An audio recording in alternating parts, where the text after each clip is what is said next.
Hello, ladies and gentlemen, boys and girls. It's been a little while since I've done our life update, particularly on my sex and dating life. So those of you will know that I broke up with my partner, Emmy, about 4 months ago. And in that time, I'm currently dating two women at the same time right now, having a lot of fun with that.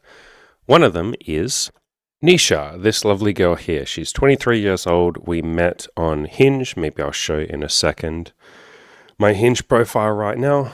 But yeah, we met on Hinge. We met about 2 months ago. We've been seeing each other in that time. She is an absolutely wonderful human being. We've been having plenty of amazing adventures, plenty of really cool chats. And if I'm honest, a lot of pretty fun, pretty wild sexual adventures in there too. So she's amazing. I'm super grateful for her. And it's been a blast for the last, like I said, we've been seeing each other for about 3 months right now. Actually, no, that's not true. About 2 months right now. And she's obviously happy for me to show these pictures off on here. In fact, she said she likes it when I show her off. It makes her feel good. So isn't that nice? And we've obviously, I think I mentioned this, we've done a few little nude photo shoots and videos and stuff like that as well, which has been a bit of fun. That's something that I hadn't done a whole lot of for a while, like the boudoir bedroom photography, and maybe I'll show some of that off at some point. But yeah, that's been a blast. And to be honest, it's just felt really nice to get back into dating. I had a lot of fears around getting back into dating. I had a lot of limiting beliefs and self-doubts, like a lot of you do. And I was kind of a little bit worried about, what if the only reason that women had dated me and my ex, Emmy, together was because, I have a cute girlfriend, Emmy. Like, what if all these girls that are having threesomes with us are more just here for her rather than me? And I didn't really believe that limiting belief, but was in my head nonetheless, just like a lot of you have doubts and limiting beliefs. But I'm really glad that I put myself out there and I've met some wonderful people. So how did I meet Nisha? So this is my current Hinge profile, and my Tinder is basically exactly the same. You can see I'm pretty upfront and honest about what it is that I'm looking for. I'm obviously looking for someone that's into BDSM, although if they're not, that's perfectly fine. I do every now and then meet someone who doesn't really want BDSM, and I'm happy to just have, vanilla, normal sex. But you can see in my pictures, I've got the very first picture is a picture of me with some BDSM stuff. And then the one in the top right-hand corner is me with handcuffs. And then if you have a look on the right-hand side in the written prompts, down the very bottom, I say, my simple pleasures, I'm into BDSM and kink, and I'm a very patient teacher. I'm also screening for something that is non-monogamous. I like to date multiple people at a time. And so if you have a look in the middle down the bottom, it says relationship type non-monogamy. And on the left, I say I'm seeking ongoing play partners, friends with benefits where we add a ton to each other's lives. And if you want to look at all the rest of the stuff on the screen, you can pause and have a look. So yeah, I like to be pretty upfront and pretty honest and find the people who are looking for the same thing. All right, so that's Nisha, lovely little Nisha. I'm also dating someone else that I think I'll keep anonymous for now. I've asked her if she wants to come on the podcast and talk. We'll just call her M for now.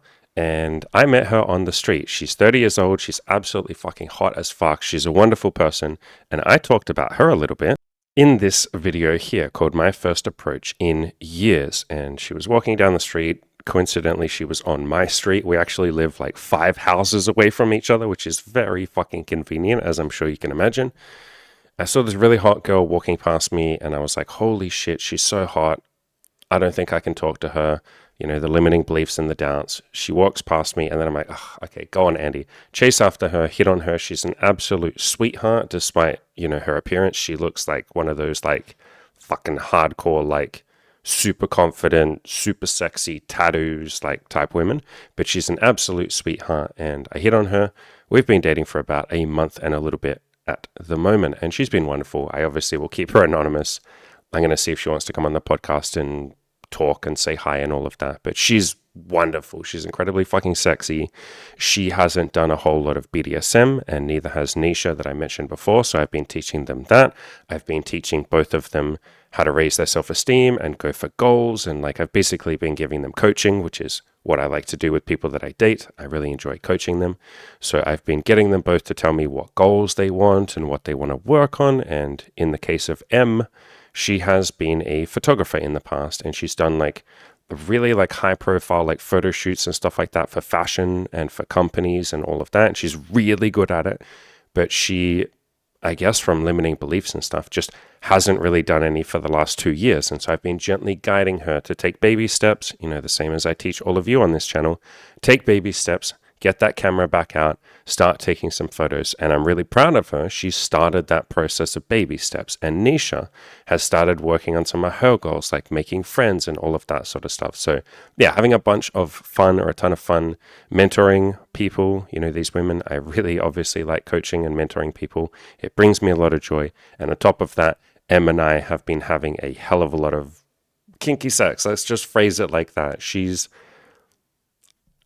I've asked her if she wants to come on here because I'd love her to share her story. She's someone that like hasn't had a lot of good sex in her life. And even though she's 30, and you might say like 30, that's enough time to have some good sex. But like, just no, the people that she was with for various different reasons, I'll let her tell her story. The sex just wasn't great. And I've asked her questions. Like when we have sex, it's like pretty fucking great. And I've asked her questions where I'm like, do you normally orgasm when you're with someone? Because when she's with me, holy shit, she's so easy to make orgasm. And again, maybe I'll save some of these details for her to share, but she's unbelievably easy to make orgasm. As in, she'll come within like 30 seconds of you. Like it takes zero effort. Like a blind man could stumble around and accidentally touch her clit and then she'd orgasm. Really easy to make her orgasm. But she said she never really had an orgasm with other people. Like sometimes, sure, but most of the time, no. And I was like, what the fuck? And you guys will meet some people like this. You'll meet some women like this where they've just like, for whatever reason, and there's guys like this too, where you just haven't had a lot of great sexual experiences. And so you almost don't know that you're good at sex, or you almost don't know how good sex can be. And then you find someone who's like, they don't have to be great at sex, but they just like try and make you feel good. And you're like, holy shit, like it turns out I can orgasm in 30 seconds. It turns out I'm into all of these kinks that I never would have thought about. It turns out that I'm actually really good at sex. Like even just the basic shit. Like the first time she gave me a blowjob, I was like, holy shit, you're so good at that. And she stopped and she was like, wait, really? Are you just saying that? And I was like, you're ridiculously good at giving a blowjob. Like, did you not know that? Like, sure, you're 30 years old. Surely you knew that. And she's like, no one's ever told me that I'm good at this. And I was like, you're incredibly, like, she's doing this technique and shit with her hands and her lips and her tongue. And she's like really good at giving a blowjob. And so I've just made sure to praise and compliment the shit out of her. And like, she's taking to that. Oh my God, she loves that. And so I say this a lot to all of you guys and all of you girls. Give lots of compliments and praise to your partners. Give compliments and praise to your friends as well, and anyone you work with and all of that. Some people have just never heard fucking compliments, even when they're really good at something. Nisha as well. I mean, for God's sakes, look at this woman, and she doesn't think she's pretty. Literally, she doesn't think that she is pretty because she just hasn't had many people tell her that, or she's had some friends and other people tell her that, but some of the guys that she's dated have told her the opposite, or they don't praise her at all. And so it's funny how sometimes our self-esteem is so much lower than reality. The same thing applies to a lot of you guys. Like, you're really fucking handsome, some of you motherfuckers. But you come to my coaching, or you'll leave a comment or something, and you'll just tell me, like, I don't feel attractive. I don't think I'm good looking. I think I'm ugly. I'm too this. I'm too that. I'm too old. I'm too short. I'm too this. Like, you focus on the insecurities because you just haven't had a lot of people praise you. And so this is why I say, praise people. Give them compliments. Make them feel good. Like, make them feel good, Like some people just don't feel good in themselves because they don't know. So yeah, anyway, I've been having a blast with Em and with Nisha, both of these women, and just giving them lots of compliments, giving them a bit of mentorship, asking what their goals are, pushing them with that gently, and all of that sort of stuff. So it's been a blast. So I've been seeing Em for a little over a month. I've been seeing Nisha for about 2 months. I've asked both of them if they want to come on the podcast, and they're both like really shy. And both of them are like, I don't think I have anything interesting to say. And I'm like, trust me, my audience will fucking love you, and you have a lot of things to say, and it will be a blast, and it will be a lot of fun. So yeah, I'm working on seeing if they want to come on. I think they do. I think they're both just a little nervous. And maybe here's where we get to the interesting part of the story. I mean, as if all of that wasn't interesting enough. Maybe there's more things I could say here, like, Em and I have so much in common, like spirituality. We're about to go on a hike in the next like 20 minutes as well. Like she's just into every single hobby that I'm into, and I'm into all of hers. It's fucking amazing. Anyway, but the extra interesting part of this story is both of them are bisexual. Neither of them have ever done anything with a woman. I'm sure you can tell where this is going to go. Both of them are utterly fucking terrified of women, and both of them have separately told me there is no way that I will ever do anything with a woman unless someone helps me. Again, I'm sure you can tell where this part of the story is going to go. And so I've told both of them, like, would you like to meet this other person that I'm dating? And I'm on a mission to be as honest and upfront as I can with everyone that I date. And obviously I tell people, before I meet them, like, hey, I'm looking for something casual. I'm seeing multiple people. I'm into BDSM, even people that I hit on in person, like M that I hit on in person. I guess I can just show you what I texted her. So this is what I texted her as soon as I got her phone number. Again, remembering that I hit on her in public on the street, on my street near my house. And so I texted her, hey, I'd love to grab a coffee or a drink with you and see if we click a bit more. I mean, we already did, as in, we did in person. We ended up talking for about 15 minutes when I first hit on her. But, I want to take you on a proper date. I try to be super honest and upfront in my life. I usually date more than one person at a time. The fancy term is non-monogamous. And I'm probably looking for something casual but ongoing, like friends with benefits where we add a ton to each other's lives, rather than an ultra-serious hardcore relationship. And I go on to say, if that stuff suits you and you'd like to grab a drink or a coffee and connect more, I would really like that. You were so cool and fun to talk with this morning, as in when I first hit on her. If that doesn't suit you, I'd be down to be friends if you're up for that. Yeah, she was cool as fuck, so I would absolutely be her friend. You're seriously fucking cool and easy to, I think I wrote, get along with. She obviously said yes to that. That sounds really great. I'm looking for the same thing, blah, blah, blah. And then I sent her this follow-up message where I said, I knew I liked you for a reason. You seem super chill. I'm down to grab a coffee or a drink with you tomorrow if you're free after work, otherwise Sunday. And while we're both being totally upfront, I'm also pretty into BDSM and kink if that's something you're open to exploring. If not, it's not a deal breaker if it's not your cup of tea. Like, I will happily date people if they don't like BDSM and kink. That's fine. And she said, yeah, I was so hoping that was the case too. Haha, there were signs this morning, but yeah. Let's talk more about that at some point for sure. Very cute, adorable. So yeah, the signs that she's talking about, she was like, the way you made eye contact with me when you first hit on me and you were just like staring into my soul or something with this big giant cheeky smile on your face. Fucking hell, that gave me tingles. And like the way you led the conversation and the fact that you just hit on me and you seemed relatively confident, even though I was nervous as hell. And I told her like 3 or 4 times while I was hitting on her, I'm really nervous right now. I don't know what I'm doing right now. It's been a while since I've done this, because it has. It's been years since I've like gone out and hit on women. So yeah, but like I say this to all of you all the time. If you just admit you're nervous, like if you just say, yo, I'm a little nervous right now, that weirdly enough comes across as confident. But anyway, here's the point. You can see that I was very upfront and honest with her, and I told her, like, I'm looking for something casual. I'm looking for BDSM. I'm looking for friends with benefits and non-monogamy, blah, blah, blah. So the point that I was making is I've been very upfront with M, with this woman, and very upfront with Nisha, the other girl that I showed you. And I told both of them before we even went on a first fucking date, I'm seeing other people. It's also in my Hinge profile. I make it all very clear. And so they knew that. But I've been working on going that extra step of honesty and trying to screen for people who are 100% okay with me telling them who I'm dating. And so not just say like, I'm dating other people, but finding people who want to hear the details, who want to hear like, who are you dating? What is her name? What does she look like? Can I see pictures of her? And if the other woman is okay with it, can I see her fucking nude pictures? Can I see the videos and the photos that you take with her of you two having sex? And so I've been screening for people like that. And Nisha and M are both those two people. And so that's been a hell of a lot of fun. Being able to say like, okay, are you sure you want the details? And the other person going like, yeah, it would kind of turn me on, to be honest. It would make me wet. And then me being able to go, here you go. Here's a picture and a video that we took together. And having that person go, holy shit, that's so hot. That made me wet. Can you please show me more? And then going, okay, here's the videos. And obviously asking consent of the other person of like, can I send this person the nude pictures? But I always do that anyway.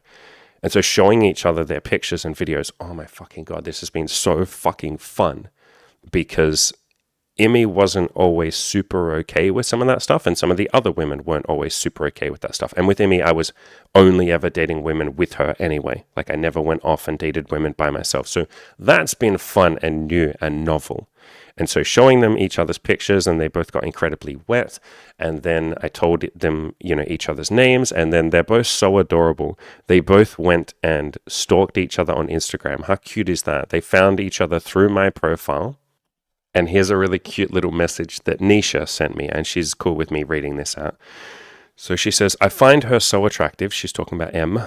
That's really half the reason I'm nervous, because she's totally the kind of person that I check out in public and then be too scared to even look in her direction. And what's cute is they're both somewhat intimidated by each other's looks, which is really adorable. And I did kind of already look at her Instagram. Yeah, she stalked her through Instagram, through my profile. They've both been checking each other out on Instagram. And it did also make me a little nervous, because she does look so confident on there. But then I guess I look confident on mine too, so it's probably not a good indicator. But yeah, they're both being little cutie pies. They're both very into each other. They're both nervous as hell. And we're going to take our time with both of them, because they're very scared. I'm a little nervous, if I'm honest. This will be my first threesome that doesn't involve Emmy, my ex. Like, every threesome I ever had was with her. I'm also cautious, aware of the fact that both of them are so scared and so nervous and so terrified of the other girl judging them, and so terrified of not doing a good job. And so we're going to take our time over the next couple of weeks and go on a couple of coffee dates and just hang out as friends. Like, both of them have said, can we please just be friends first? Like, I'm way too scared to kiss her. I'm way too scared to go to the bedroom. I want to eventually, but can we please take our time? And I'm like, yeah, sweet. Of course, I like both of you a lot. I would love you guys to be friends. So yeah, we're going to have a blast with that. They've already been they've already started, I think, messaging each other on Instagram and just talking to each other and starting to build a little bit of a friendship there. So that will be a lot of fun if that goes ahead. And if not, both of them are open to other women anyway. So even if they don't click and they don't like each other, which I'm pretty sure they freaking will, but even if they don't, great. They're both open to that. So that'll be a fun avenue. Getting back into threesomes and bisexuality and women together and all of that. That's such a fun, meaningful part of my sex life. I really find that fun. And obviously, as all of you know, that was something that Emmy didn't always find fun. It's a little bit of the reason why we broke up. We obviously broke up because she wanted monogamy and I'm into non-monogamy. But also part of that was she's bisexual, but she's not as into other women as I am. And she's not into, she said to me multiple times, I would happily just date you, Andy, for the rest of our lives and nobody else, and never have another threesome again, because she wants to be monogamous, obviously. And so, yeah, so it's fun being able to explore this space with two people that are much more into an open relationship. M has specifically said that she only wants open relationships. She's like, no, I don't think I want monogamy. I feel like it's too much pressure on me. Andy, I like the fact that you can go out and see other people. And if I'm ever tired or I'm not in a good mood or I'm busy, I don't have to sit there worrying that I'm not fulfilling your sexual desires or something. You can go and be with other people. That takes a lot of pressure off me. And then I can be independent and just have my own life going on, and I don't feel pressure. And Nisha said sort of the same thing. So isn't that cool? So yeah, cool things are happening. I guess there's more stuff I can show you guys. Nisha was wearing this cute jumper, or I guess you Americans call it a sweater, the other day. And on the back, it just says, ask me to turn around, ask me to turn around, ask me to turn around, ask me to turn around, ask me to turn around. And then when she turns around, check out this dog. Isn't that fucking adorable? And she says she has so many people that will tap her on the back in public and she'll forget she's wearing this. And so she'll get kind of freaked out, shit, why is someone touching me? And then they'll say, turn around, please. And she'll go, oh shit, what's happening? And then she remembers that she's wearing this cute sweater or jumper.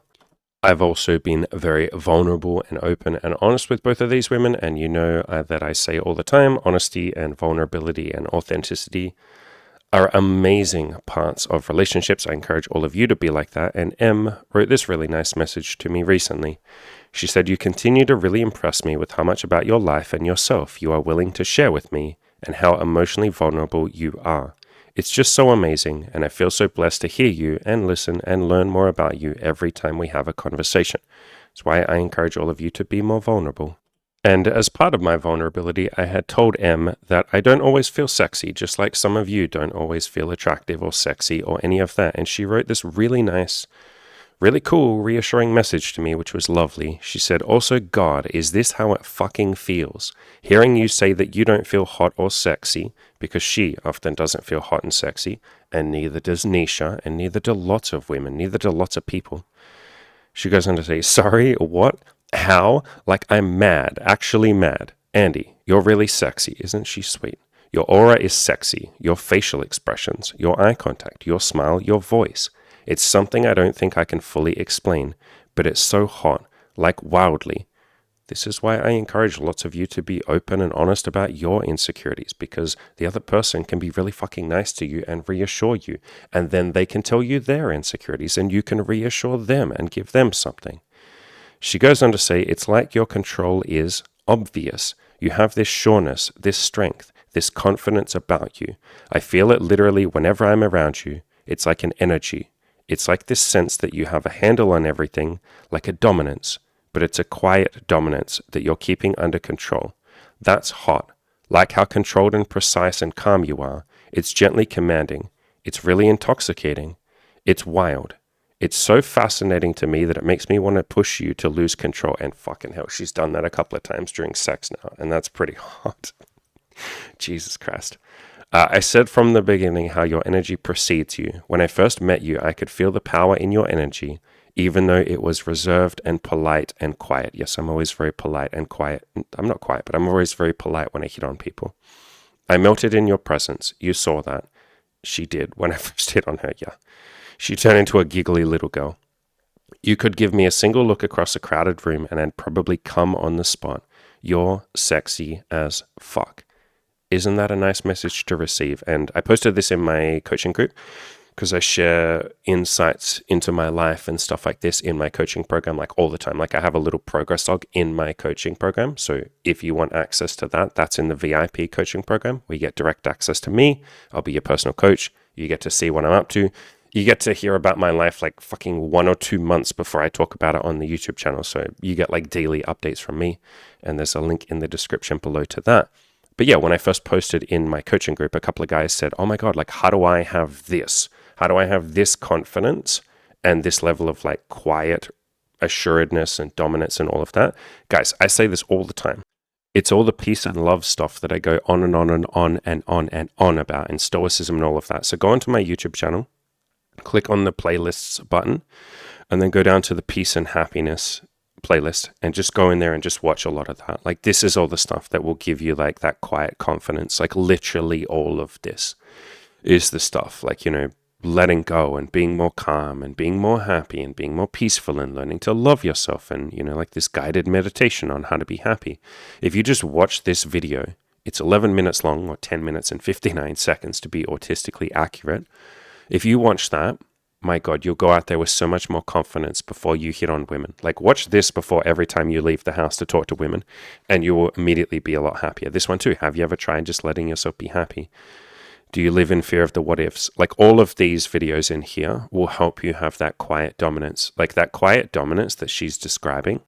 You know, when she says you could give me a single look across a crowded room and I'd probably come on the spot. That's just called loving yourself. That's just called self-love and peace and calm and all of that sort of stuff. So that's all stuff that you can work on. But yeah, what a really nice compliment, right? Like what a beautifully, really fucking long, really well-written compliment. And she's full of compliments and so is Nisha. And I only get those compliments because I'm fucking vulnerable. And I tell them like, hey, I don't always feel sexy. Or hey, here's my insecurities. Or hey, here's what I'm working on. It's okay if you don't feel perfect because I'm not perfect either. You can just work on this stuff too. So yeah, if you want praise, if you want compliments, you got to be a little bit vulnerable. And you got to give the other person some compliments and some praise. And they'll give that shit straight back at you. And then finally, M wrote me a little poem. Amazing. She's a writer, amongst other things. She's like very creative. She's into photography. She's a writer. She plays music. She sings. She does a bunch of cool shit. And she wrote me this amazing fucking poem that's like somewhat about BDSM, somewhat about sexuality. And you can see in the top right, she handmade this little envelope which is incredibly fucking sweet and incredibly cute. And she sent me she attached some, or she put in there some little Polaroid pictures of her nude that were very artsy and amazing. I'm obviously not going to show them on the screen. But yeah, like, look at the beautiful effort that she put into this. And you can pause the video if you want to read the poem, but how fucking cool. Like, I was so honored when she made this for me. I was like, what the hell? Like, you're such a sweet, loving person. She likes to get me little gifts every time we see each other. Nisha does as well. They're both just like really, really, really sweet little human beings. And I feel so honored and so grateful that I get to know both of them. Like, it feels like a fucking blessing. So yeah, super happy, super blessed. Obviously, if you want more details, you can just leave a comment. And like I said, I will see, or I've already asked both of them if they would like to come on the channel and just hang out and have a chat and all of that. They're both like really nervous and they're worried that they don't have anything interesting to say, but yeah, I'll see if they want to come on. If you would like to do the same thing that I've done here and build an awesome sex life, you got 2 options for coaching.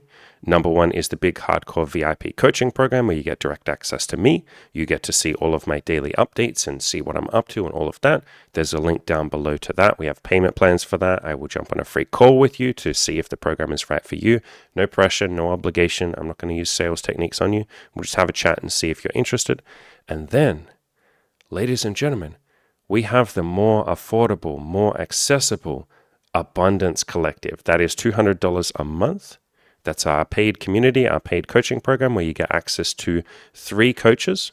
And I jump in there every couple of weeks as well and do Q&As and answer people's questions and all of that beautiful stuff as well. But you got 3 other coaches that will be there for you every day, and the community itself that will be there for you. Again, that is $200 a month. We got guys in there working on their sex and dating lives, guys in there building businesses and making tons of money, guys in there for just a little bit of love, a little bit of camaraderie, for a little bit of feeling like people actually give a shit about you and want you to succeed. Again, that is called the Abundance Collective, $200 a month. I will leave a link in the description below to that. So money is no longer an excuse. I finally get to say that, guys. I know my big hardcore VIP coaching program is out of the price range of like the vast majority of you. I get that.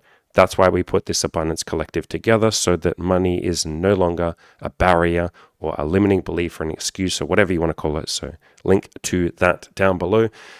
But yeah, super grateful that this is my life. I'm so fucking grateful for both of these women. I'm grateful for all of you. I guess on top of all of that, I'm still on the apps. I'm still going out and talking to women outside from time to time. And if any other women come into my life, of course I will date them. I will probably have threesomes with them, with either Nisha or M. Who knows, maybe even a foursome. Holy crap. So yeah, blessed. Life is amazing. Super grateful. If you want my help with any of that, we got those 2 coaching programs down below. But yeah, I'm grateful for all of you being here as well. As always, ladies and gentlemen, take inspiration from what I'm doing. Go out there, be honest, be authentic. Just say what you want. Improve yourself, work on that self-improvement, and you'll get more matches on the apps and in person and all of that. I promise, if a beautiful fucking retard like me can do it, you all sure as hell can too.